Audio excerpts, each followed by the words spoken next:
Shalom Bapak Ibu, selamat bertemu kembali di dalam Renungan Geni bersama saya Aditya Nugraha. Tema renungan kita pada hari ini adalah menyelamatkan nyawa atau membinasakannya. Renungan diambil dari Injil Lukas. Inilah Injil Yesus Kristus menurut Lukas. Dimuliakanlah Tuhan. Pada suatu hari Sabat yang lain, Yesus masuk ke rumah ibadat lalu mengajar. Di situ ada seorang yang mati tangan kanannya. Ahli-ahli Taurat dan orang-orang Farisi mengamat-amati Yesus kalau-kalau ia menyembuhkan orang pada hari Sabat, supaya mereka dapat alasan untuk mempersalahkan dia. Tetapi ia mengetahui pikiran mereka, lalu berkata kepada orang yang mati tangannya itu, "Bangunlah dan berdirilah di tengah." Maka bangunlah orang itu dan berdiri.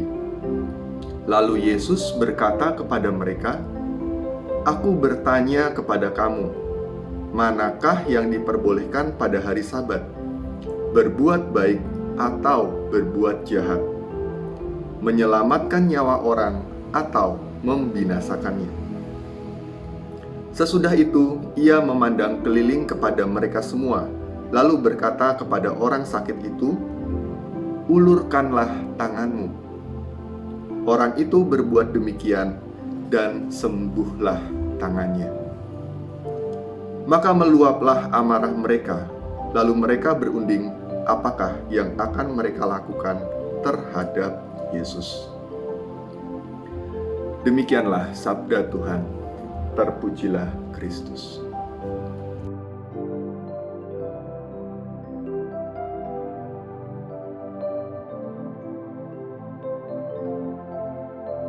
Saudara-saudara, menyelamatkan beda dengan menolong. Bedanya adalah kalau menolong, orang yang tidak kita tolong masih bisa selamat. Tapi menyelamatkan, kalau orangnya tidak kita selamatkan, pasti mati. Contoh, ada anak tidak bisa bayar SPP, kita tolong. Kalau kita tidak tolong dia masih bisa sekolah, dia masih bisa selamat. Mungkin masih perlu usaha ekstra. Tapi kalau orang yang sudah tenggelam, kalau tidak diselamatkan, pasti mati. Nah, Yesus hari ini berkata tentang menyelamatkan nyawa atau membinasakannya. Ada dua karakter di dalam kisah ini. Satu orang lumpuh tangan, satu orang Farisi dan ahli Taurat.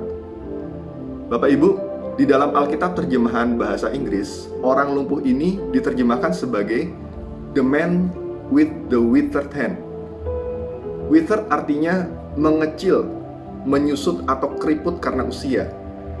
Berarti orang ini dulunya pernah tangannya baik, sehat, dan kemudian karena satu kejadian, karena penyakit, tangannya menjadi lumpuh dan perlahan mengecil. Tangannya menjadi withered, seperti daun yang kering, dan menjadi gampang patah. Nah, Bapak Ibu, menurut salah seorang bapak gereja, pernah menyebut bahwa the man with the withered hand ini kemungkinan dulunya adalah seorang tukang batu. Bayangkan seorang yang dulunya bekerja mengandalkan tangan, tiba-tiba kehilangan tangannya, kehilangan harapannya, kehilangan pekerjaannya. Apalagi di tengah-tengah orang Yahudi, di mana pria bertanggung jawab untuk menghidupi keluarganya. Maka, ketika orang tadi kehilangan itu semua, dia bisa menjadi orang yang putus asa, depresi, tidak berharga, dan dalam satu titik menyerah dan mau mengakhiri hidupnya. Kemudian kedua, ada orang-orang Farisi atau ahli Taurat yang hadir. Tapi mereka hadir bukan untuk mendengar pengajaran Yesus, tapi alih-alih untuk mencari-cari kesalahan Yesus. Nah, para ahli agama ini seharusnya mungkin bisa meneguhkan the man with the withered hand ini, menguatkan dan menyelamatkan jiwanya dari keputusasaan.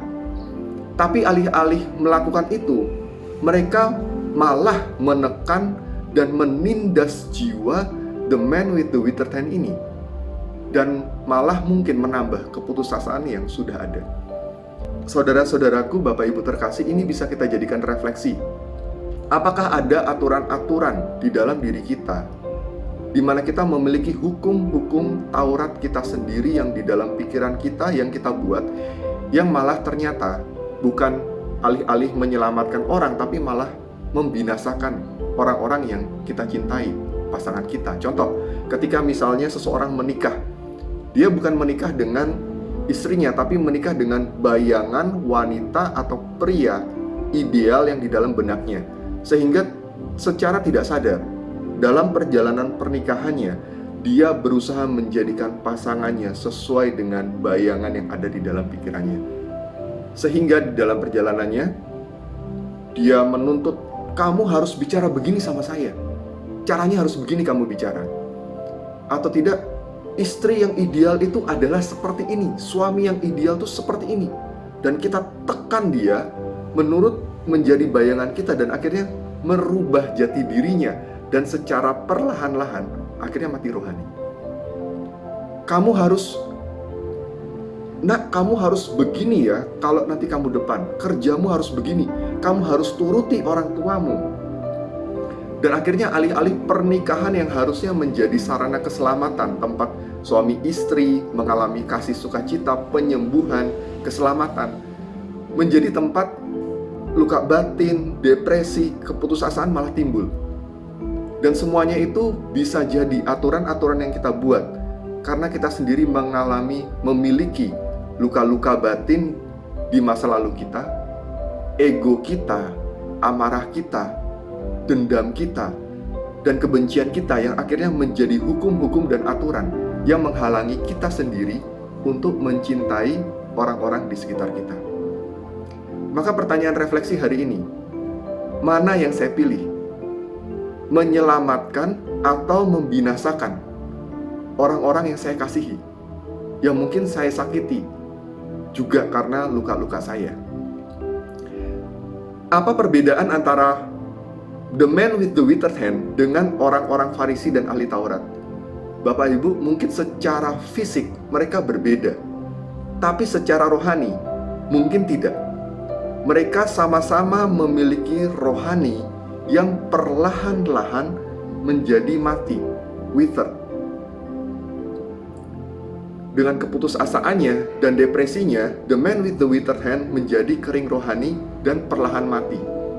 Orang Farisi pun mungkin dengan kekerasan hatinya, mereka lama-lama menjadi tawar hati, mengalami kekosongan dan kekeringan rohani, dan perlahan-lahan rohaninya pun menjadi mati atau withered. Nah, tentunya kalau kita berkata, ya, saya mau menyelamatkan, maka pertanyaannya, bagaimana caranya? Caranya pertama-tama adalah biarkan diri saya, diri Anda, untuk diselamatkan, diubah, dan disembuhkan oleh Sang Juru Selamat Kristus sendiri. Bagaimana caranya pulih? Sama seperti di Injil hari ini, Yesus berkata kepada orang yang mati tangannya itu, bangunlah dan berdirilah di tengah. Bisa jadi tindakan itu membuat orang, the man with the withered hand ini, malu akan kekurangannya. Dia maju ke tengah-tengah, semua orang melihat kekurangannya dan dia merasa malu. Artinya apa? Yesus mau pertama kali untuk mengalami kesembuhan, kita tidak malu untuk mengakui kekurangan kita dan kelemahan kita. Kita terima bahwa itu adalah bagian dari kekurangan kita, dan kita harus berdamai dengan diri kita sendiri, segala cacat kita, segala kekurangan kita. Kedua, sebagaimana Yesus berkata kepada orang sakit itu, orang lumpuh tangan kanannya itu, ulurkanlah tanganmu. Maka mari kita ulurkan tangan kita yang lumpuh. Mungkin satu sisi dari kehidupan kita yang tersembunyi, hidup kita yang berantakan, hati kita yang hancur, keputusasaan dan depresi kita. Mari kita ulurkan hati hidup yang sudah withered itu, dan ulurkan kepada Yesus Kristus. Kita ulurkan depresi kita, segala kekurangan kita. Dan Tuhan meminta, jangan ditutupi dengan kain yang indah, tidak. Tapi Dia menginginkan kita datang apa adanya tanpa kepalsuan. Karena yang paling diinginkan Tuhan adalah diri saya, diri Anda, datang kepadanya dan mengalami kesembuhan dan pemulihan yang utuh. Kita menjadi manusia yang utuh. Dia sungguh menginginkan kita untuk datang kepadanya.